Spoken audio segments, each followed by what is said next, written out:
Good afternoon, everybody, and welcome to Facebook Live Black History Series. My name's Sean Smith. I'm a senior archivist at the Archives of Ontario, and I'm sitting in for Lorene today, both as host and presenter. We figured that this would be the easiest way to do it. You're not going to see my face, but you'll see my slides and hear my voice, and certainly I'm excited to be here to be able to share some of the work that we're doing at the Archives of Ontario with the Alvin D McCurdy Fonds, um, and to give back to the community. Um, I'm just gonna a couple of housekeeping notes. Hopefully there'll be some questions, and if there are any questions, feel free to drop them in the comment box below the screen. And after the presentation, I will refer to some resources during the course of the presentation, and Lorene's going to put some links into the comment box as well. So please feel free to take advantage of those, and hopefully it'll give you an opportunity to explore the collection a little bit more. As I said, my name is Sean Smith. I am a senior archivist at the Archives of Ontario. In particular, I work in the Collections Development and Management Unit. So what that means is I have the opportunity to work with the collection, period. And probably more importantly, a lot of the work that I do is around developing the collection and making it accessible. It's kind of a privilege to have this kind of work. It's something that I love, and it's something that I've been doing for well over 20 years now. Prior to working at the Archives of Ontario, I was at the Clara Thomas Archives at York University, and just before that, when I was sort of beginning my career, I worked at Library and Archives Canada in Ottawa for 2 years. So the Archives of Ontario, as the name implies, is the provincial archives. We collect, preserve, promote, and make available records that relate to the history of the province. As you can see on the screen here, collect, preserve, promote, and make available. There's also stuff we do prior to collecting material, and that's where a lot of the interesting work is happening right now. And that kind of work involves sort of engaging the public in reaching out to communities that may or may not be represented in our holdings, and sort of opening up our space to really make sure that when we talk about the province's history, that it includes everyone. And so I'll touch on a bit of that today. And at the other end, making available, I think the traditional way that stuff is always made available is in our reading room. In the past, I think we've always expected researchers to come to us. But I think over the course of the last 5 years or so, I think there's become a more acute knowledge that archives are only relevant as far as people are able to access them and use them. So stuff like today, speaking to you, is a great opportunity for us to sort of get the records out of the vaults, to get knowledge of the records out of the archives and get them into the hands of people who may or may not already know about them, but certainly are communities that we hope will make great use of them going forward. We acquire records both from the Government of Ontario as well as the private sector. We're covered by legislation, so it's kind of one of the core things that we are responsible for is managing the government's records. Any record created by someone working in the capacity of the Government of Ontario can't be disposed of without a record schedule saying that it can be destroyed. So we appraise record series, and government records are coming to us all the time. The private records is maybe where some of the more interesting stuff comes from, and that's certainly where the McCurdy Fonds comes from. We have more discretion in terms of what we bring in and what we deem to be provincially significant or what fits in with our holdings. In the past, I think most of those donations have come to us through offers, but increasingly I think we're becoming more active participants in ensuring that we're doing our job to represent all of Ontario in the private collections that we bring in. Our collections by the numbers are vast. If you take a look at this list, it's probably grown since this slide was pulled together. But our collection is pretty large. It is we are the second largest archives in Canada, and we are the largest provincial archives. If you scroll down to the bottom, you'll see that we have terabytes of digital records. Certainly, our future is going to be greatly influenced by the prevalence of digital records. It's going to change, I think, the nature of our work considerably and how we go about sort of making stuff accessible and available. We've got a lot of stuff, as I said, but we don't have everything, and certainly there's been a great omissions in terms of what we brought into our holdings. So this is where we've started to really change our focus away from what we have to thinking more concretely in terms of what we don't, why we don't have it, how we can be sort of engaging with more communities to sort of open up knowledge of our collections and our storytelling and our ability to sort of recount those stories that make up Ontario's history.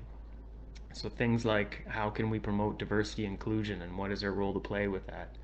How well are we doing in telling the stories of all of the people of Ontario?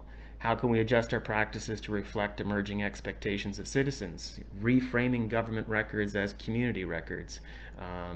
And then how can we collaborate and work with other repositories in answering all these questions? So to do that, I think we've started to really shift our paradigm amongst and through a number of activities. All of these things, I think, have contributed to a different approach to doing our work. So working with Indigenous communities and supporting the Truth and Reconciliation Commission's calls to action. In brief, what that means is that we have a responsibility. We recognize that we have a responsibility to surface any records related to residential schools and to make those accessible to the National Commission for Truth and Reconciliation. National Center for Truth and Reconciliation, my apologies. How can we engage with ethnic and cultural groups across Ontario to impress upon them that the Archives of Ontario is for everybody, and that there's a place for every person and to see themselves in that provincial repository. But not only thinking in terms of looking at records that are at the Archives of Ontario, but how can we support memory work that is being done elsewhere in the province? So it's not necessary for us it's not necessary for us to be the home of all records, but how can we be involved in making sure that communities know about their own history, and if there's anything we can do to help communities and support communities in preserving their own history, then that's something we want to do. Again, the way that people access records is through our descriptions. How can we remediate past descriptive practices? How can we look at increasing sort of voices in those descriptions? How can we do a better job of describing the records that we have? And then how can we put our collections in places where people can find them? So you'll see a bit of this a bit later, but our decision to sort of move collections into the GLAM wiki space, which is essentially a Wikipedia platform that is visible to people around the world in a much easier fashion. How can we sort of take communities' records and put them in places where they can find them, and then certainly supporting others who have similar goals. So community engagement, just very quickly, we're starting at home, identifying what's in our collection that we can share. How can we rethink government records as community records? Oftentimes, government records are restricted under old sort of policies and regimes. How can we loosen up access to collections so that we're not inhibiting communities' access to materials about themselves? How can we leverage digitization to make records available? And how can we work with students and providing them with meaningful practicum placements that will help them to understand both what we do, but also what we're trying to do with the community engagement work we're involved in. And then just to continue, not one size fits all, and we don't have all the answers. Certainly in sort of looking at developing relationships with a number of communities, probably the most precious commodity that we can spend is time, so that we understand that this is not a one-shot deal, but we want to work with communities over time, and we want to build relationships that are going to last. How can we be proactive? How can we develop relationships, as I said, that will prioritize engagement over custodianship? And how can we play with the concept of provincial significance that will be more inclusive and open to more people? Over the course of the pandemic, a lot of this work has come to the surface, and certainly working to promote Black histories has been a pretty fundamental part of it and a very satisfying part of it. Um, we have, through the course of a number of projects, really started to develop relationships and to start conversations that we hope will lead towards meaningful work. So some of that has happened with the Amherstburg Freedom Museum, through whom we're speaking today. There's a project out of Ryerson called Mapping Ontario's Black History that we've been in touch with and we're supporting. We have learned that Black Lives Matter and the Wild Seed Center are looking to develop their own archives, so we've initiated conversations there to see how we can support it. There was a project that was initiated called Canada Black Music Archives. It's a digital online platform. Again, let's be at the start of those conversations to see how we can work together.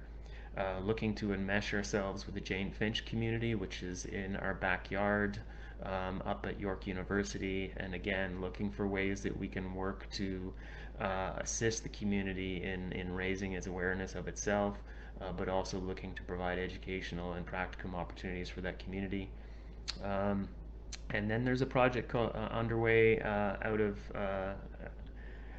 the Black People's History of Canada, which is another large project that we're hoping to sort of be involved in and look to see what we can do. In addition, we are able to provide space for learning about Black histories through our educational programming and some of our outreach activities, and we're also certainly able to preserve Black voices and Black history material if that's something that makes sense. In terms of Black history materials at the Archives of Ontario, concretely, um, the first significant collection that we brought in was in 1986, not in physical form, but we borrowed material out of Chatham, Kent from the Robbins family and digitized the Marianne Shad Carey collection. And so that's been available on microfilm for some time now.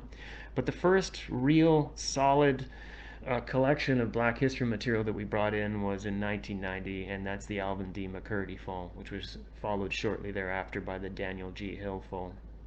Now, these aren't the only collections we have. Certainly, there is a fair bit of other material that's in our holdings. But I think it's worth noting that the Archives of Ontario was founded in 1903, and the first collection of significance that came to the archives was in 1990. So that's a fair bit of time lag between when we started collecting and when we actually started to address the needs of the Black community. And so hopefully we will be taking this forward and we will understand that we need to do better, and that there's certainly things that we can do to do our job, to do our part. Um, we need to thank Mr. McCurdy. I mean, the reason why the collection is so phenomenal, and we'll talk about that in a few minutes, is because he did the work. As early as 1950, his collection was well known sort of across North America for its value and for all the effort that he put into collecting the material and bringing it together. So people were reaching out to him to have access to it, to help with educational projects, with cultural production. And so for a period of 40, 50 years, he was the de facto archives in and unto himself, while mainstream archives were not doing this work. So without all the time and energy that he put into it, we wouldn't have this wonderful resource that's accessible today at the Archives of Ontario, and which we really hope to promote and to do a better job of bringing back to Amherstburg and to elsewhere, so that it is accessible and it is widely used again. So who is Alvin D McCurdy? I'm sure obviously I can't see who's attending, but I can only imagine that there are some members of the McCurdy family in the audience. And there are people who probably know Mr. McCurdy, and so in answering this question, you probably have a much better perspective on who he was than I do. But what I can tell you was he was born in 1916 in Amherstburg. He's a carpenter by trade, but he was interested in Black history from a very early age, and I think he sort of delved into it through sort of the lens of examining his own family's history, and by getting to know sort of the history of his family, he broadened his knowledge of the impact of various people of African descent on Amherstburg, Windsor, Sandwich, and the area, and really took to sort of exploring what that meant, and started to collect material that helped document that history. The fall itself, and I should say, I do apologize, fall is an archival term which refers to all the records created and accumulated by an individual during the course of their activities. You can call it the collection, but it's just one of those funny terms that archivists use. It does make it really easy to find archival material through Google, because anytime you put someone's name in font, likely it's going to take you to an archival collection if it exists. But the material itself covers a wide range of material. I think it's almost 170 years of continuous history, 1808 to 1986. It's about 11 meters of textual records, so if you stack paper on top of each other, it would be, high as your first floor, or actually longer than that, but it's a good chunk of material. And over 3,000 photographs, which are pretty incredible, and which you'll have access to some from home just by going onto our GLAM wiki page or taking a look at some of the resources that we have online. It's a breadth of material. It covers a full spectrum of people that inhabited his world. So teachers and students, ministers and congregations, doctors, nurses, homemakers, shopkeepers, soldiers, farms, masons, any sort of community group, any sort of activist group. There's a very good chance that there's a record of that in there. And this is this is a collection of documents that are as much about Amherstburg as they are about the world around him. So if you're from Amherstburg and you're missing your history and you want to learn a bit about what was going on in Amherstburg over the course of the bulk of the 20th century and earlier, there's a pretty good chance that if you spent a couple of days at the McCurdy Fonds, you'd have a much better understanding when you walked away. So what can you find in the McCurdy Fonds? So there's, as I said, there's a ton of material in there, but he was tirelessly brought together sort of information about the community. So there are well over 200 biographical files on prominent African Americans who lived in Canada and the United States. I think his intention was always to publish a book based upon a lot of this research that sort of provided biographical material about eminent African Americans. I don't think it was ever published, but certainly the material is there if anybody ever wants to pick up on the project. There's genealogical notes and significant details about his family and about other families that emigrated from the United States to settle in southern Ontario. He transcribed militia lists, census lists, and directories dealing with the composition of 19th century Amherstburg. He's got the names of black professionals as well as membership lists to various churches and organizations. He has, in essence, he has the archives of a number of local churches. Similarly, he also has school records and other material that are, in essence, the archives of those particular institutions as well. And then he's got material related to other community organizations, such as the Frederick Douglass Self-Improvement Club. And I should say as well, his records are his own, but he also has his dad's records. He's also got records of a number of other eminent individuals from Amherstburg. So he was a pretty complete collector, and as I said, he was an archives in and unto himself. So the importance of the McCurdy Fonds, and again, probably don't need me to tell you this, but I think it's important to recognize that there's so much more going on with these records than just documentation about Amherstburg and the surrounding area. The opportunity to sort of look at Black history in one localized area really kind of I think broadens perspective on Black history, race relations, on activism, on empowerment of one community, but really we're looking at it from really a cross-Canada perspective and a North American perspective. To say that this is the preeminent collection for understanding Black history in Canada, it would be, I think, understatement. It certainly is. And this is provides a singular portal for sort of understanding the experiences of a marginalized community over time. As I said, it's comprehensive. It's well over 150 years of continuous history. And the material has been used and was used widely while it was in Mr. McCurdy's collection, and it still continues to be used today. It is by far probably one of the most well-used collections in any educational programming that we do at the Archives of Ontario, as well as any educational programming that's done across the province. And there's still more to be found and to be derived from the collection. It will just take someone to come in and explore it a little bit more. I put in a quote from Kendra Campbell. She did an exhibit a couple of years ago, but I think this is a really fundamental sort of quote for understanding the collection as well. I think the very fact of the existence of this collection refutes a lot of biases and prejudices against Blackness and ideas about Blackness. Her sort of thesis in her exhibit that she did in using portrait photography, many cases of unidentified individuals in the collection, really sort of was of the fact that, especially when people think about people of African descent from the 19th century, they probably those thoughts and ideas are embedded with racial prejudice. But the very fact of these portraits that show dignified individuals sort of taking the time to sort of present themselves before the camera refutes all of those stereotypes.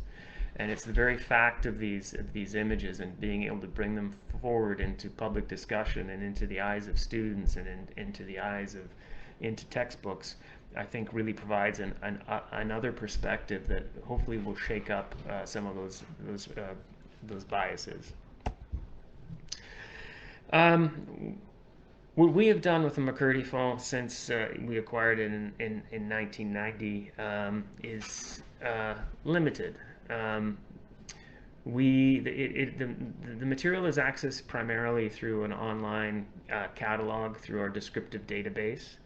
That is the primary entry point for people looking for material in the collection.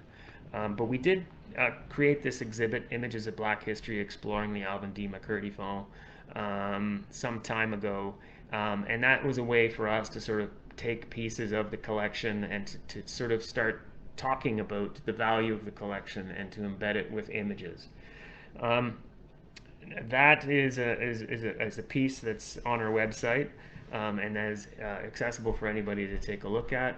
Over the course of the last year, though, I think what we've really recognized is that we can take things a little step further, and that's by providing people with high-resolution images that are free to download, are free to examine, are free to use, and that we would encourage people to pick up and take sort of into their homes, perhaps, into any works that they might be doing, presentations, but the material's there, and it's easily accessible through our GlamWiki page.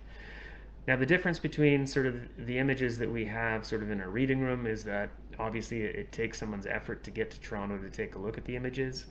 Even the images that are available through the Black History Exploring the Alvin D McCurdy collection have limited capacity to reach people because, again, people need to find the exhibit. They're low-resolution images, so they're useful while people are looking at the exhibit, but being able to take those images away is not quite the same as providing people with high-resolution images. The other thing that's pretty amazing, too, is by uploading images to the Wikimedia Commons, we're really reaching a humongous audience.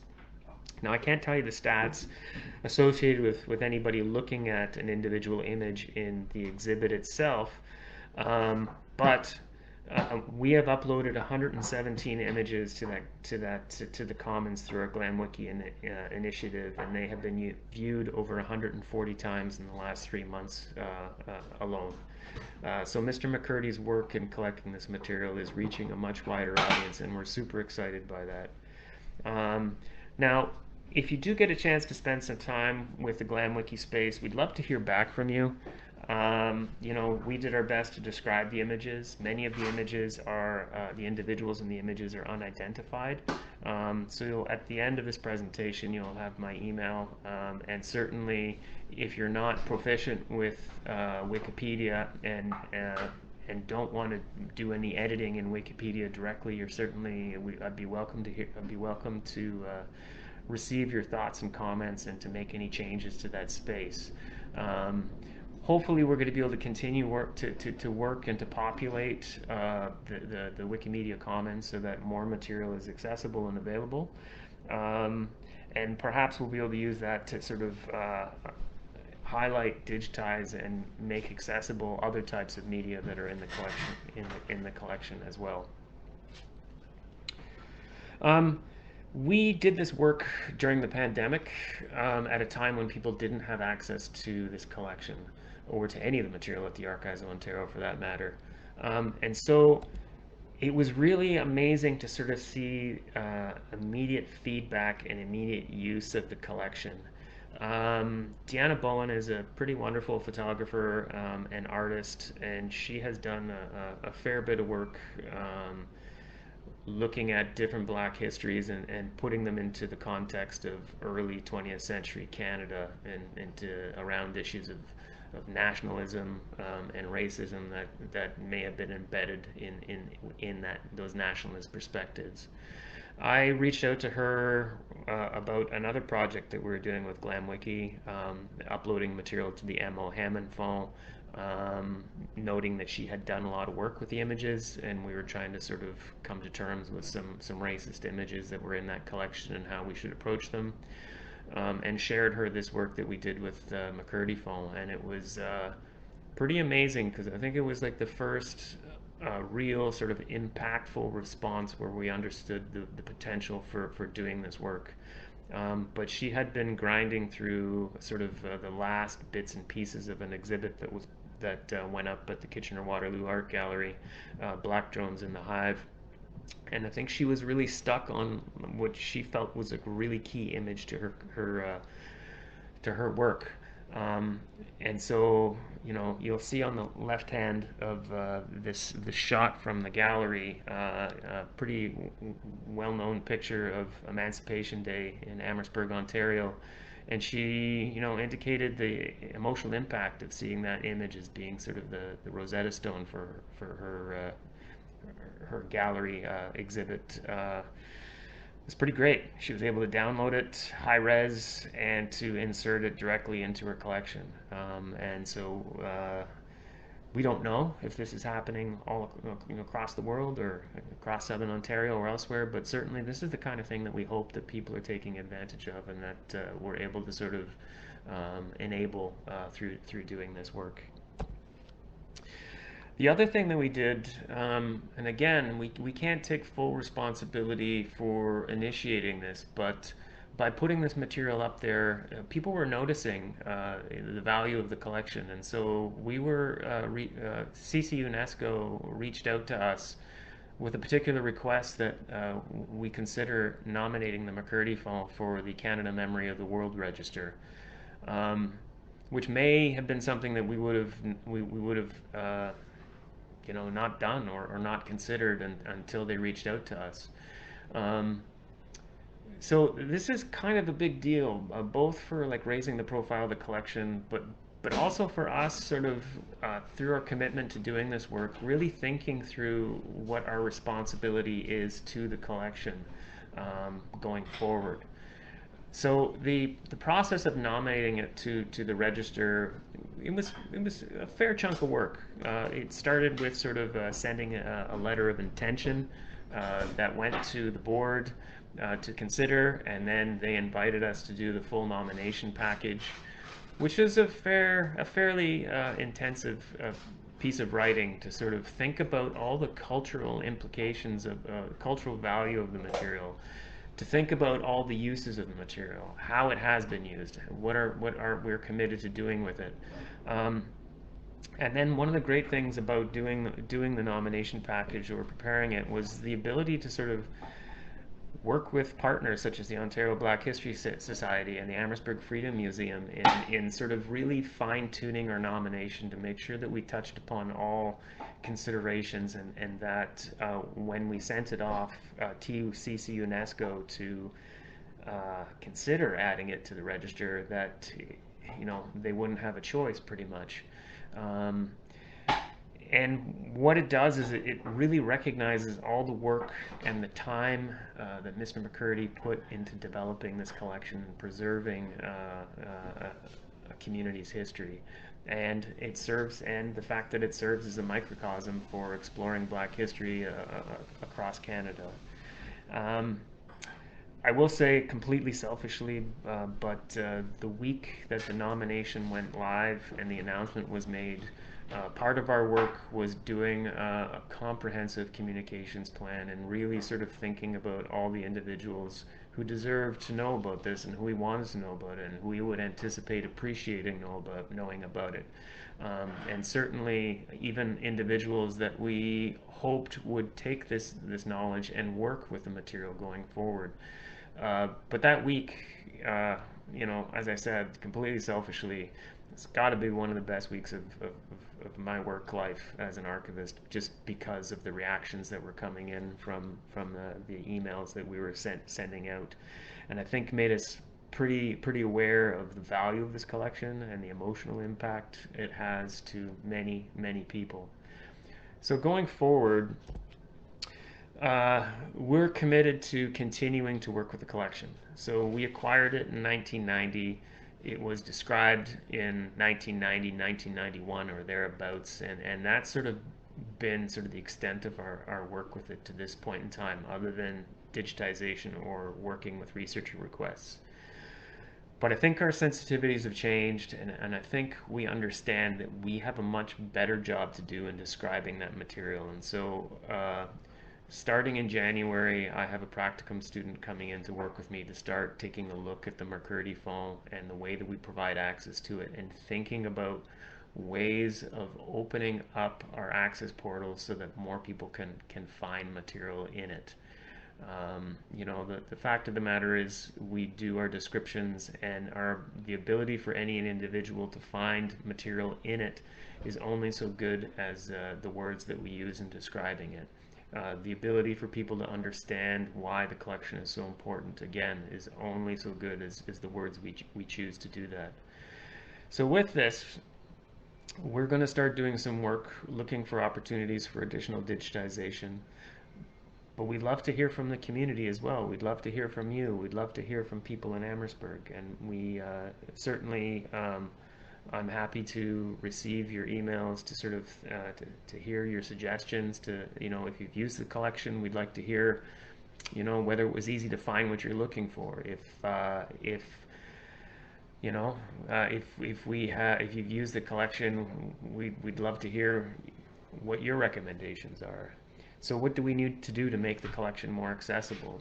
What can we do to share the collection with the community? What would you like to see digitized from the collection? I know that Lorena sent me a list of materials that she would like to see, but are there other parts of the collection that you'd like to see and have access to?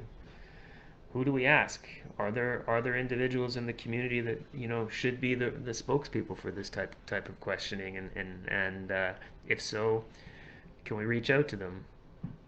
And how do we leverage the collection to support research and education related to Black histories? This is a pretty unique time, and it's a pretty exciting time. As I mentioned, there's two significant projects going on. One out of Ryerson and one out of, I believe it's Dalhousie, looking at Black history in Canada and Black history in Ontario and bringing those materials together. In addition to that, there are Black studies programs opening up at Guelph and at Queen's. There's also a person. They're also hiring a person to deal with archival issues related specifically to Black history out of the Information and Studies program at U of T. Um, as I'm sure you're well aware, there's the amazing curriculum work that has already been done in Windsor, and that's been renewed. So, are there additional opportunities for us to sort of really bring this material forward so that it can be used to support all of that work that's going on? And as I said, if you've used the material, we'd love to hear what some of the main inhibitors were to access. And then finally, can we work with the community to get more information on the individuals in the photographs? As you'll notice, if you take a look at the images that are in the Wikimedia Commons, or if you've used the collection before, one of the phenomenal parts of it are the large number of unidentified portraits of individuals from the 19th century. Um, I think these portraits, some of them I can just stare at for long periods of time, just because of the detail in the faces and the stories that they tell and the stories that they don't tell. But a lot of them aren't clearly identified as coming from a particular place or having been taken in a particular place, and the individuals themselves aren't named. That might be something that's lost to history, but if there's an opportunity, or if there's anybody who's able to sort of pull together from their own family's history who those individuals are, we'd certainly love to hear from it. Or if you have ideas of how we could go about piecing it together, then that would be awesome. So I'm going to shift from talking about Mr. McCurdy's collection to just quickly sort of sharing with you some other work that we're doing at the Archives of Ontario. Now, I think a lot of this work is connected to work that we have been doing with the McCurdy Fonds, and is certainly, hopefully, being done in the spirit of Mr. McCurdy. Right away, through the work that we did with the GlamWiki space again, in reaching out to different people, we sent this information out to Professor Kristen Mariah at Queen's University with the hope that it would support Black studies there. And she came back with the suggestion that she would also like to work with us on the Marianne Shad Carey records, which, as I mentioned earlier, we have copies on microfilm.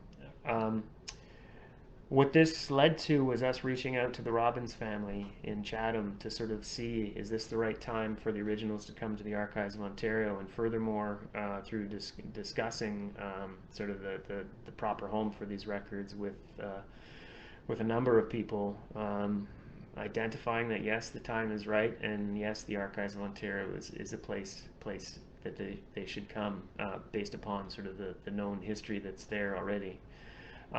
But it's also brought us into contact with a project out of the Center for Black Digital Research at Penn State University, sort of really looking at what we can do to celebrate the 200th anniversary of Marianne Shad Carey's birth, which will be coming up later in 2022 and be celebrated in 2023. So these are conversations we would never have been involved in, or likely would never have been come into if we hadn't have started sort of exploring our responsibility with Black history material. And it's been a privilege to sort of be involved in it. And, through this work, again, sort of identifying what our responsibilities are the old ways of us having done stuff at the Archives of Ontario good enough if we want to be trustworthy partners in sort of exploring community records, and sort of, do we want to be entrusted? We need to go further in doing what we're doing. So I'm happy to say, with Marianne Shad Carey material, we're anticipating it being delivered to the archives in January, and we're committed to digitizing the entire collection of materials and sharing that with the people at Penn State University, and to working with different people, different groups, in sort of looking at ways of commemorating and celebrating the 200th anniversary of her birth. We're also working with the Ontario Black History Society. We have had a good relationship with the OBHS over time. I had the privilege of being the guest speaker at their AGM about a month ago. It was pretty amazing to be able to share some of this work with them. But in turn, we are going to be starting next week a project with them to start looking at some of our exhibits and sort of bringing them into the present. So the exhibit that we're starting with is the enslaved Africans in Upper Canada. If you look at the bottom row of photographs, I think almost all of those are from the McCurdy Fonds. But really, what we want to do is to, as I said, bring that collection, bring that exhibit into the present. That is a standard kind of narrative sort of exhibit, but I think there's a lot more that we can do, and certainly one of the things that we're going to be exploring is bringing multiple voices into the exhibit. So when we talk about slavery, what does it mean to students in Ontario? What does it mean to various individuals in Ontario? Can we get those perspectives into the exhibit? Can we start to unpack what slavery means in the present day context? So these are the type of things I think we're going to be looking at and reinvigorating the exhibit. And certainly, there's more material in the McCurdy Fonds that could be brought forward. There'll be material in the Marianne Shad Carey records that can be brought forward, and that we hope that we can certainly freshen up the exhibit and bring it into a more modern day context. And then hopefully we'll have the opportunity to look at the other exhibits as well, and to potentially look at new exhibits that we could do for our website. We've also been active in acquiring records as well. Over the course of the last year as well, I think we've as I said, our intention is never to make acquisition the sole reason for reaching out to communities and individuals. We prioritize relationship over custodianship, but stuff does come our way. And the Wilma Morrison Fonds is something that I'm really excited to say is now being preserved at the Archives of Ontario. I know that I'm speaking to an audience that is likely largely in Southern Ontario, and Wilma did a lot of her work in Niagara Falls. But again, this is another collection that is, I think it's amazing, both because it enshrines and provides evidence of Wilma's work in preserving the heritage related to the Underground Railroad in Niagara Falls, and to being an advocate for Black history in the area. But it also brings forward knowledge and understanding of her family's and her husband's family's life in Ontario over the course of 100 years or more. So kind of similar to the McCurdy Fonds, certainly not to the extent and breadth of the McCurdy Fonds, but it is another example of just being able to see Black lives lived over a long period of time. And the amazing thing, I mean, she has these great photo albums. There's a couple of examples here of what I think has got to be one of the gems of the collection, but it's this photo album that documents her and Lauren's life over a period of about 20 years, just going on vacation, just doing things, having parties. But it's beautifully annotated by Lauren, with all these like witty little captions and cheeky little sort of things that make me smile, just like the one on the bottom right, the smiler, shows. Another great collection that we brought in is the Ian Jones Fonds. And this has a great connection with the McCurdy Fonds tangentially. One of the collections that we also have is the Prieto McTair film collection. They did an amazing film called Some Black Women that is now available. That's available on our YouTube channel, but was done, I want to say, back in the early 70s. And it actually includes images from the McCurdy Fonds as part of it, and those are images that she would have got directly from Mr. McCurdy. She also did. They also did another film, sort of looking at steel pan in steel pan production in Ontario, both from a cultural an actual creation perspective. And so the theme music was done by Ian Jones. So he's a steel pan player, and he also worked with the TDSB to get steel pan into schools in Scarborough and elsewhere. And so way back when we started really thinking about community engagement, we reached out to a number of people who were involved in the Caribbean cultural community, and this has led to a conversation that's been going on for many years, but and was delayed certainly by the pandemic. But I was able to pick up Ian's records back in October, and I think certainly it's a pretty exciting collection, and one that we hope to build on through reaching out to the Ontario Steel Pan Association and to other organizations and individuals to sort of provide sort of the documentary evidence and a source for people understanding the real cultural connection between music, in this case the steel pan, and community. And as I mentioned, the Prieto McTair Productions records are at the Archives of Ontario as well.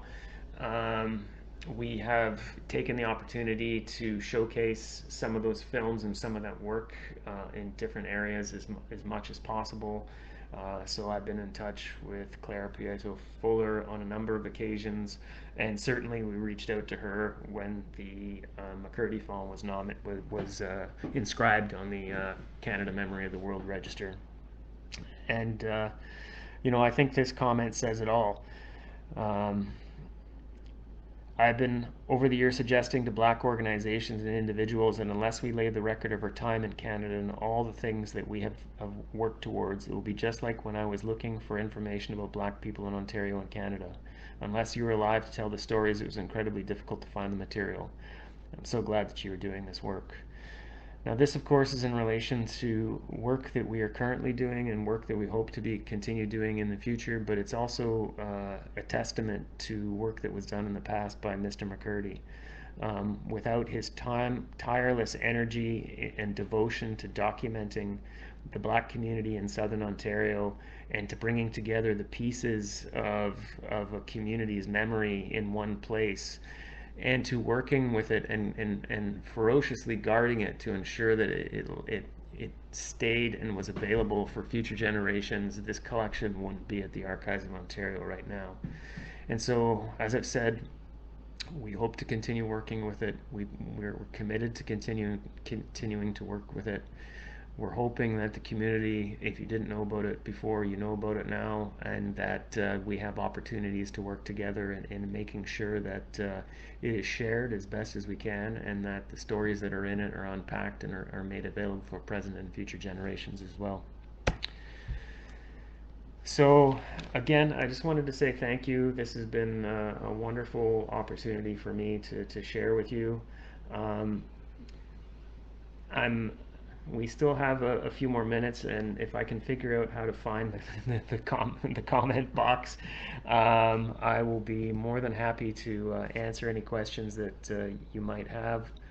So, Lorraine, I might need you to read the questions to me if any pop up, and then I'll be able to address them accordingly. Sorry, just 1 second. Just get a better picture up there so you have my contact information.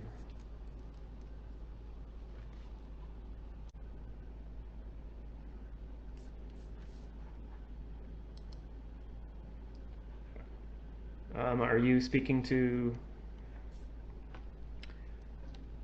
Okay.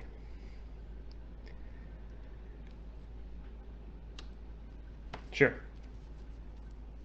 I'm actually not seeing the questions, so if you're able to offer them, tell me them, or read them out, that'd be great.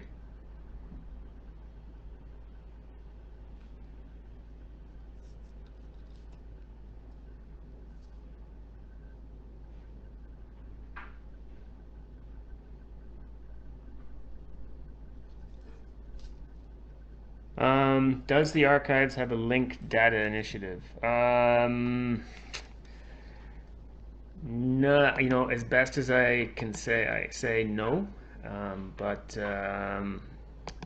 yeah, I know linked data, a bit about linked data. I know that comes up through work on Wikipedia a lot of the time, and through sort of the Wikidata stuff. But I'm not 100% comfortable with understanding it, and so I can't really say, but I, I don't think so.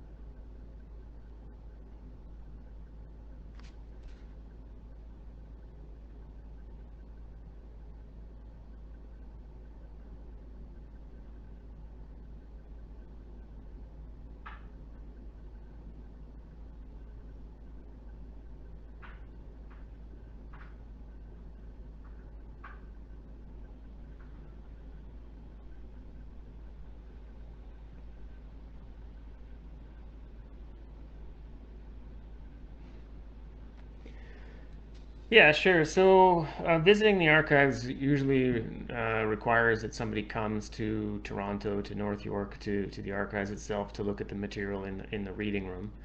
The one advantage to that, of course, is that you do get to look at the original material, and by getting sort of access to an entire box or several boxes of material, you'll also get to look at stuff that maybe you didn't intend to look at. Of course, the drawback is that you need to travel to Toronto to do that. In order to prepare for your trip to the archives, you will need to take, and if your intention, of course, is to look at the Alvin D McCurdy Fonds, you'll need to take a look at our online finding aid. Now, what that is more or less a catalog of the collection, and is the primary way of obtaining intellectual access to the collection. When you've worked through the finding aid, you've looked at the various record series that are part of the entire collection itself, you'll eventually get down to a point where you'll be able to see individual boxes that you need to order to look at a record or a group of records. In that case, then you'll need to order those records before you come to the archives and ensure that they are on site before you arrive. The added wrinkle to all this is that we're just coming out of this period where the archives has been closed due to reasons of COVID for 18 months, and we've just reopened as of November 1st. We're now sort of taking reservations, or so you'll need to make an appointment before you come to the archives. So in addition to making an appointment, you'll also need to take a look at the finding aid and make sure that the material you want to see is accessible when you arrive. Now, as sort of something that we'd love to hear from you about, if this is something that you end up doing and you dig into sort of the finding aid, and if you find it deficient, if you find it confusing, if you find it doesn't make sense, or it isn't what you remembered the collection to be perhaps when you looked at it when it was in Mr. McCurdy's possession, we're trying to improve upon that, and that's certainly one of the things that we want to sort of reach out towards. Or if you know that, like, for example, that there was a community group's records in there that you know is in there, but you can't find it, let us know so that we can figure out how we can improve upon our access points to the collection itself.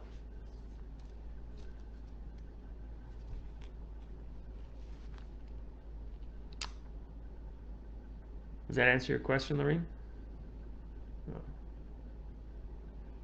Oh.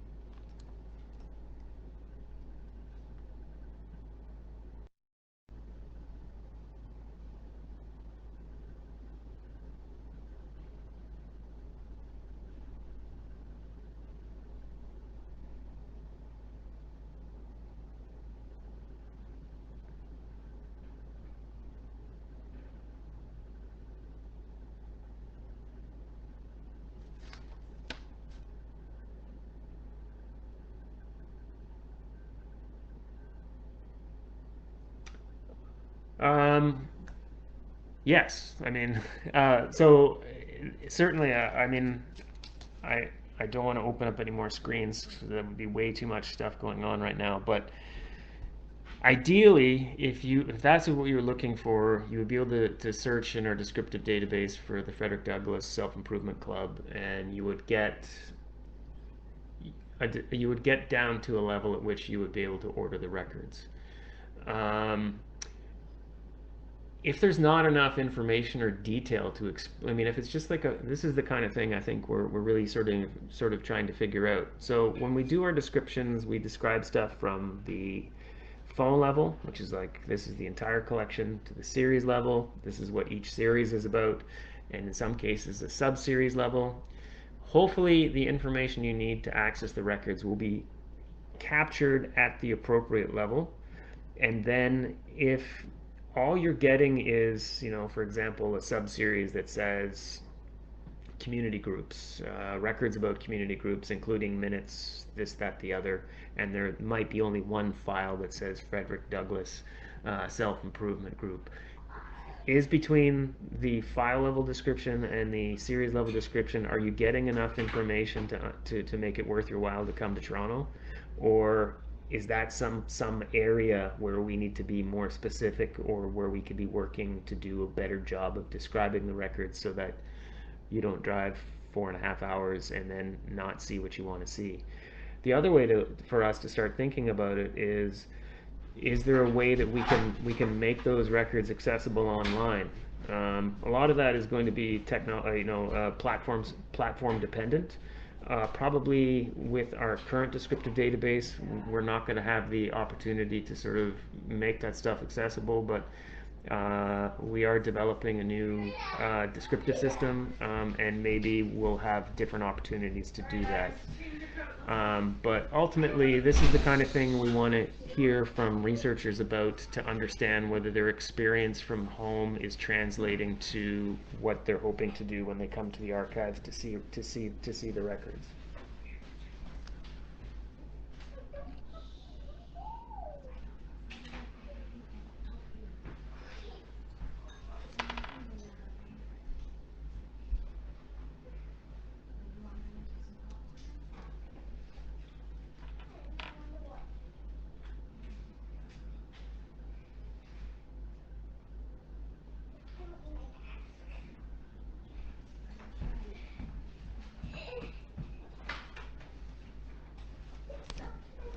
Thank you very much. As I said, this has been a great honor and pleasure and privilege.